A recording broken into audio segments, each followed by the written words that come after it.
ఏపీలో ఏదైతే ఏపీ రాజధాని అమరావతి ఉందో, అమరావతిని కూడా పీపీపీలో విధానంలో అప్పచెప్తారనే ఒక వార్తలు ఈ మధ్యకాలంలో వస్తుంది సార్. వాళ్ళు ఇవాళ కొన్ని పత్రికలు కూడా దాని మీద ప్రధానమైన కథనాన్ని ప్రసారం చేస్తారు. వాళ్ళకు ఒక ఐడియా వస్తుంది. ఫస్ట్ ముందు ఏం చేస్తారంటే ప్రజల ఒపీనియన్ తెలియాలంటే దాన్ని లీక్ చేస్తారు, ఫెయిలర్ వదులుతారు.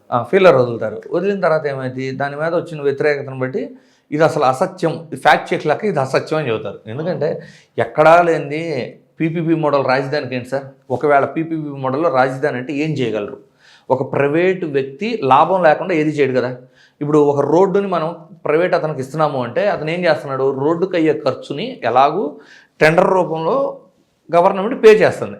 పే చేసిన తర్వాత కూడా ఏఎంసీ మెయింటెనెన్స్ కోసం ఏం చేస్తున్నారు, ఇన్నేళ్ళు దాని లైఫ్ ఉండాలని టోల్ పెట్టి టోల్ ద్వారా వాళ్ళు లబ్ధి పొందేలాగా చేస్తున్నారు. ఆ లబ్ధిలో నుంచి వాళ్ళు మెయింటెనెన్స్ వస్తారు, వాళ్ళు సంపాదించుకుంటారు, అది సెకండరీ.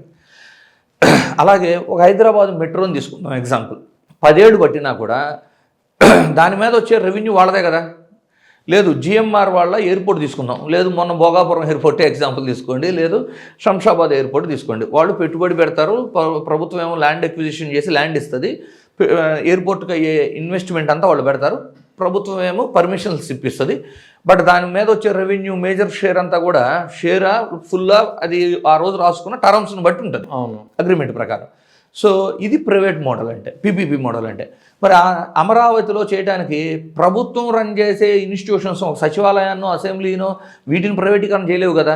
అవును, అంటే చేస్తే ముఖ్యమంత్రి కూడా వస్తాడు కొత్తగా, ఏమని ప్రైవేట్ ముఖ్యమంత్రి అని. అమరావతి సేమ్ వస్తుంది కాదు, ఆంధ్రప్రదేశ్కి ముఖ్యమంత్రి ప్రైవేట్గా ఒక అతను వచ్చే అట్లా చేయరు. ఏం చేయగలరు వాళ్ళు? ఈ సీడ్ యాక్సిస్ రోడ్లు, లేదు ఇంటర్నల్ రోడ్లు, ఇవన్నీ ప్రైవేట్కి ఇచ్చారనుకోండి, ప్రైవేట్ అతను ఎందుకు చేస్తాడు? మామూలుగా టెండర్ పిలిచి టెండర్ క్లోజ్ చేసేస్తే అది జనరల్ ప్రొసీజరు. నువ్వు పీపీపీ మోడల్ అంటే వాళ్ళకి లాంగ్ టర్మ్లో లబ్ధి జరిగే విధంగా టోల్ పెట్టాలి, అంతే కదా. అంటే ఏంటి, ఆ టోల్ ప్రొసీజర్లు కూడా ఎలా ఉంటాయి? 10-15 కిలోమీటర్ల రేడియస్లో వాళ్ళకి ఫ్రీ ఉంటుంది, మిగిలిన వాళ్ళకి టోల్ అంటావు. అంటే మన రాజధానికి వెళ్ళాలి అంటే మనం డబ్బులు కట్టి వెళ్ళాలా? అంతే కదా. నాన్ అమరావతి వాళ్ళంతా డబ్బులు కట్టి రావాల్సి వస్తారా? వెళ్ళాల్సి వస్తుంది. ఇలా ఎక్కడన్నా ఉందా? అంటే హైదరాబాద్లో ఏదైనా ఒక పెద్ద సిటీయే తీసుకోండి సార్, చెన్నై కూడా చెప్పట్లా నేను. హైదరాబాద్లో ఎక్కడైనా టోల్ కడుతున్నాం మనం? లేదు. ముంబైలో ఎవడన్నా టోల్ కడతాడా లోపల?